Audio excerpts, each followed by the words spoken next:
Okay, back to tutorial tayo ngayon. So, paano naman daw pagsamahin ang first name, middle name, at surname sa iisang cell? Yung first name natin nasa A column, then yung middle name natin nasa B column, at yung surname natin nasa C column. Dito natin sa D column ilalagay yung kanilang buong full name. Mako-combine natin yan into one cell gamit ang ampersand operator or itong concatenate function. So, unahin natin yung ampersand operator.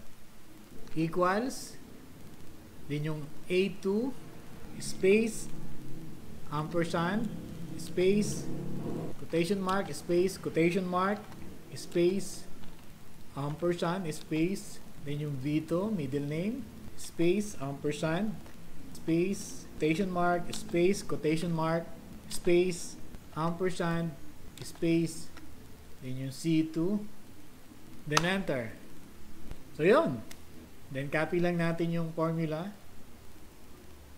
So, dito naman sa number 5, kay Greg Santos Gonzalo, gamitan naman natin siya ng concatenate function.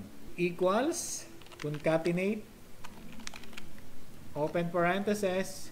So, yung A2 gagawin natin A5, comma, space, quotation mark, space, quotation mark, comma, then B5, comma, space, quotation mark, space, quotation mark, comma, then itong C5, close parenthesis, enter.